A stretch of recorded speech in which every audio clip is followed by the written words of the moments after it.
So now, friends, we want to talk about I would say, the main dish, the main part of the lesson.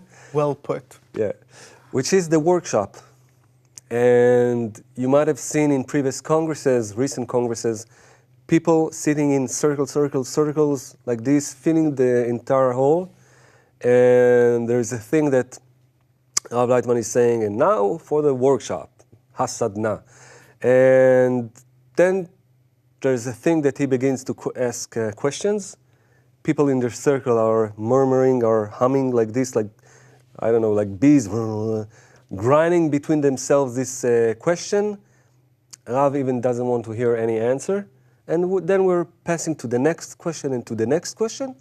And then somehow people are fulfilled with awe, with inspiration, with joy, with spiritual feelings, with, I don't know, such happiness. And like, what's going on there? He was asking questions, they were answering, and what? So let's understand this part of the workshop, which is the most important part.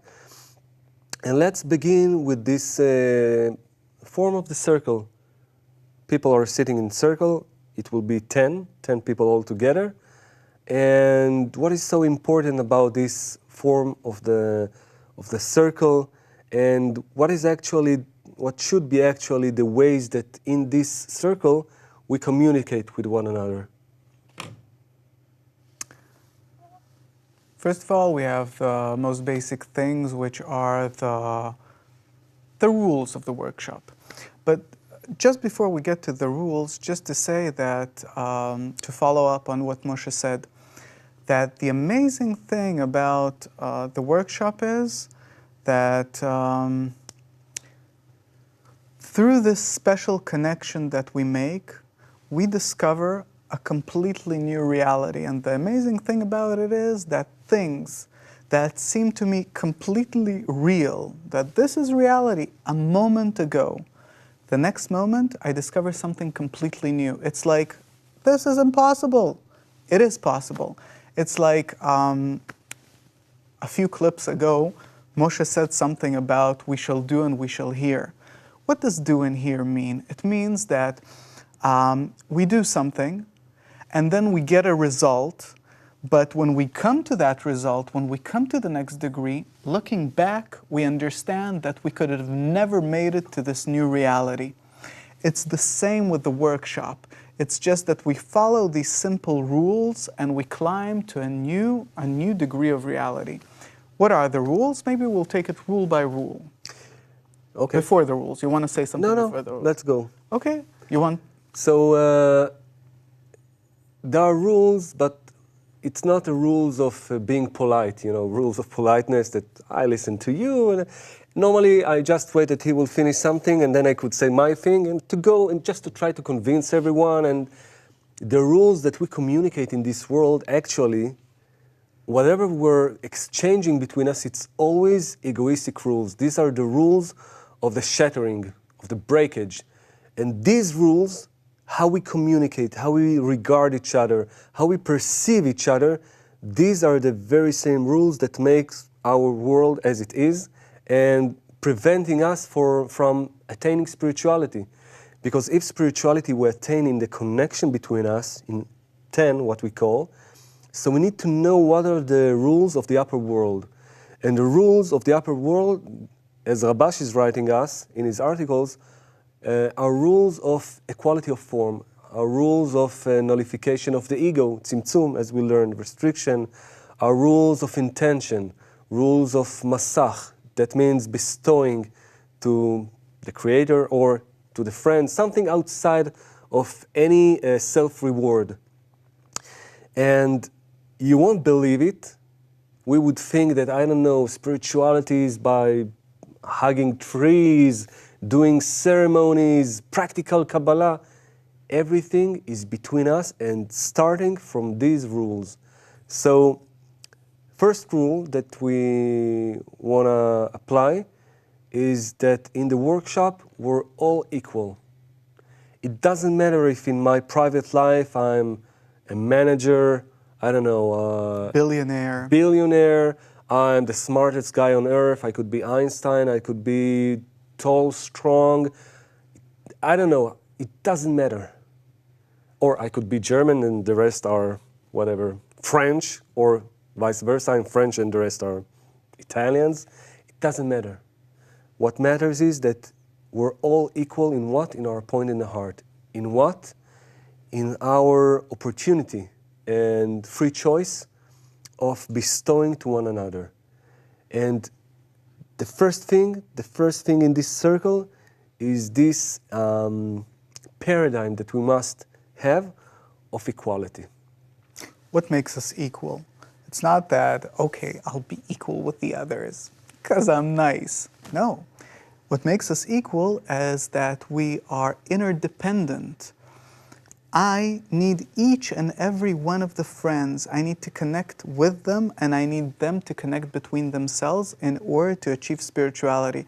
And that's what makes us equal, the interdependence. I can't do it without them. And if I'm dependent on them, okay, then that's a completely different story then. We are equal. And also, in addition to being equal, there is, as Moshe said, okay, we talk, we give answers. There is no such thing, right or wrong answer. All answers are right, correct, and true. Why? Because if we're trying to connect and trying to answer what Rav says, what Rav asks us, it is something that stems from within each and every one of us. And therefore, it doesn't matter what the answer is, it's true and correct. And this is how we have to look at each and every friend. Even if I disagree, it doesn't matter. What matters is all this disagreement or whatever comes my way, or sometimes I do agree, it doesn't matter. The thing is that I try, one more rule, we'll touch them, we'll elaborate a bit, but one more is about the listening, right? I'm jumping a bit ahead, we'll get back to it, but when we listen, how do we listen? We listen in a way that I want to so much identify with the person talking that I want to feel, not I want to feel, that I feel that it is me talking out of his mouth. To that extent, I want to identify with that person talking and answering. And then, as a result of all these things, when we follow the rules of everyone's equal, self-annulment, listening, there are a few more rules. The amazing thing that happens, as Moshe mentioned previously, we perceive spiritual reality or any other reality according to the law of equivalence of form. How does it apply here? It applies very simply that by using these very simple rules, we become, to some extent, we resemble spirituality, somewhat. We wish to be there. And in our world, if we examine things, we see that everything works according to play. This is how we develop. If we take a baby, then a baby, or a small child, he pulls around his mom's bag, and where are you going? I'm going to work. Or his dad's hammering something, and he's there pounding, doing the same. He doesn't really know what he's doing, but he's imitating a more developed degree, mom, dad, whatever, his brothers, sisters. And as a result of that play, the light, that very same light, only in this world when we're children, it works on us automatically. And when we wish to achieve spirituality, we have to yearn for it ourselves. But it's that very same light that comes and develops us. So when we imitate, just to a tiny degree, the next level, which is connection, and we try to do it through the rules of the workshop, we immediately create this connection between us, which starts pulling that upper light, changing us and bringing us into a new reality. And that's the magic of the workshop. So let's see what we said. You see in this drawing, we have us in the circle. These are the points in the hearts. And these clouds are words. Rav Lightman is asking a question. Soon we will talk about the question itself. It's not just a question. And we have words, words, words, words. Each one is saying, pa, pa, pa, pa, pa. It doesn't matter what we're saying. It can be any answer. It can be right or wrong. It doesn't matter. because actually no one is right alone in the workshop. It doesn't matter what you say. The thing in the workshop is only that through all of these words, all of these clouds, what matters is the common attitude that we're building. The attitude of connection between us. That I want to connect to whatever the friend has said before. I want to agree with him, even though inside of me, let's draw it, I have this ego. We always draw it like a heart, because a heart is the desire, yeah? Ego. That makes me see everything shattered, that is not right, that I don't agree with him. He said really silly things, and I don't like his nose, and him, I never see him in the, in the morning lessons, and You won't catch me dead with that person. yeah, whatever, he's Under French. other circumstances. He's French, he's Italian, or whatever. And this is my ego. This is the shattered perception. And instead, I want to relate only to the point in the heart. And the only way is that, yes, I keep my disagreement. I know, I acknowledge, of course, I have my ego. But on top of that, I want to connect to his desire, to his yearning. I want to hear the sound of his yearning for spirituality, that he is here. And I want to connect. He said something, some idea. I want to agree with him, even though inside there's this, yes, disagreement. But I want to express the tendency to connect with him and to even continue his idea. So another rule of the workshop, which Ariel has expressed through self-annulment, but it's not that I'm cutting my head, yeah, I agree with whatever you say. No, I know that I don't agree. But on top of that, I want to add another component. I want to relate to the point in the heart of mine, that the point in the heart connects, agrees. And it's not about the words, it's not about even the idea. It's about this action of agreement. And this is how I continue the friend. A friend is continuing and adding to me. The other one is adding. And we are all actually scrutinizing just one thing. How through all of these clouds of words, we are scrutinizing just one thing, our connection. And the answer is not made of words. The answer is made of the common effort of each and every one to connect. And I want to say something that, maybe another drawing, that if we will draw it from another point of view, we have this circle of cloud, yeah? Cloud of words. This is us. But what we want to do actually is we want to find a solution to the question. Rav is presenting us a question. The question is like a problem, something from, we can say, the breakage. Because in the light, everything is clear. No questions, all of the answers. When you have, you will feel it. When you have connection, all of the doubts, all of the questions, all of the contradictions, everything is gone. There is solution. You feel wholeness. But in order to find any answer, all of the answers, this is what we say, we can find them only in the higher point of connection between us. This is where we want to ascend to this higher point of connection between us.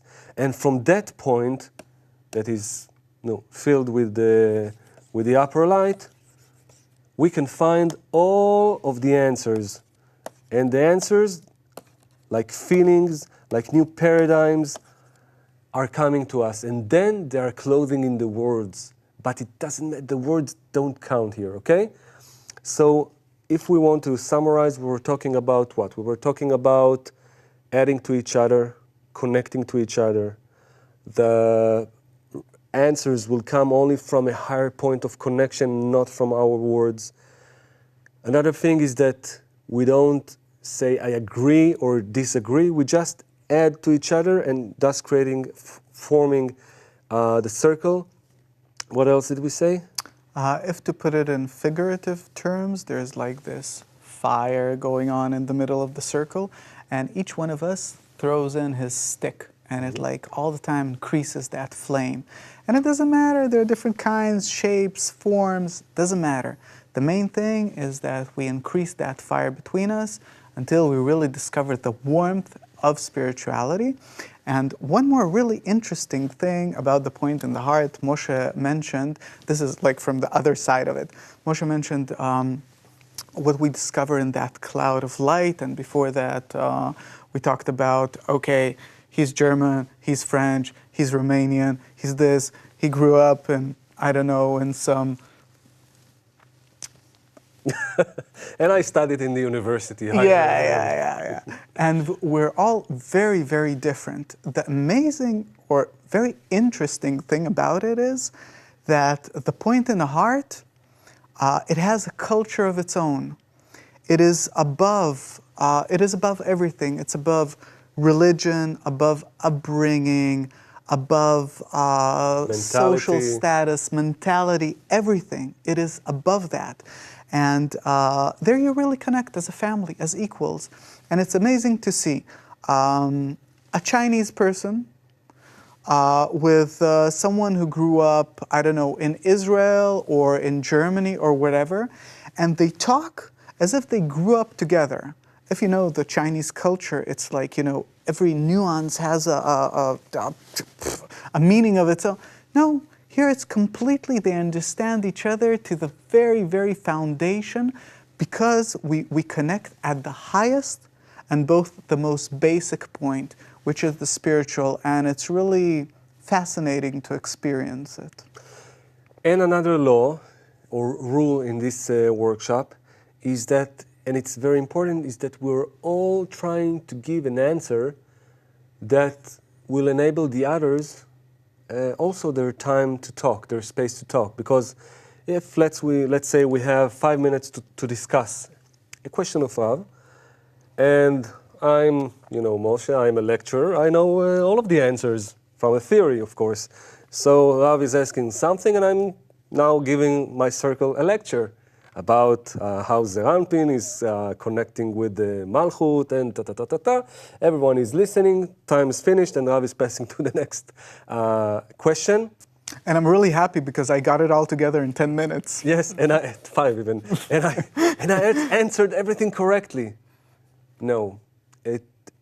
The thing is, again, not the words, not the knowledge, not everything, but only the tendency to connect. So even if I imagine that I know the answer, like in words, or I read it yesterday in some Kabbalah book, it's not the answer. The answer is connection. So everyone, this is another rule, everyone is considering the extent of time that were given, like 5 minutes or whatever. I'm even beginning to just express a beginning of an idea. And I'm just half an idea. And I'm sure that my friend next to me, Ariel, will continue this idea. And the idea, the spiritual idea, is formed by all of us connecting together, completing each other. From that effort, common effort, we will begin to have new, how can I say, a new horizon of feelings, new possibilities that we even didn't fathom that could have been before. We will have, all of us together, we will have new attainments. Why? Because through that form of equality, we will begin to draw the upper light. And this upper light, as we see kids, I don't know, all of a sudden my kid can talk. He can reason, he can think. What? He was, sorry to say, before he was just, I don't know, 3 kilos of meat. 3 kilos of meat, 7 kilos, and now he can talk. And I can talk to him, and who does it? The brain is just growing? How can it become? The upper light is influencing each and everything in this world.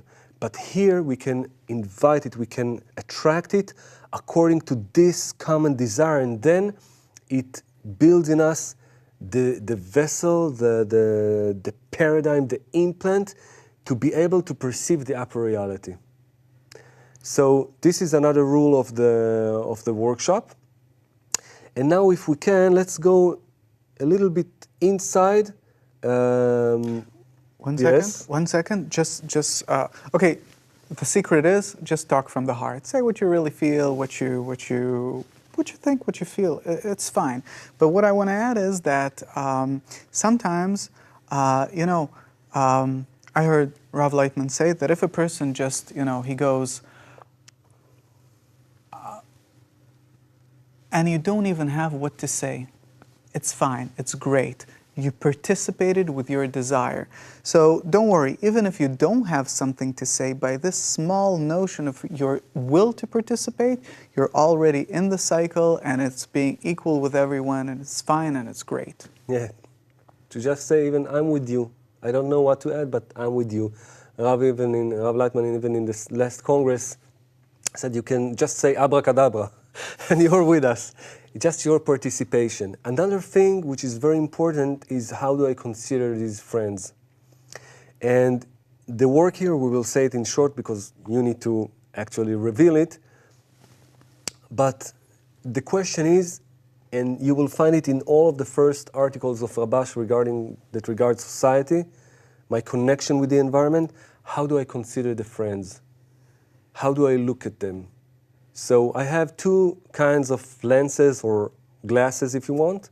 I can look at my friends through the glasses of the ego, and then I see all of the imperfections and defects and whatever you want, like in our world. Or I could see them and consider only the merits of the friends.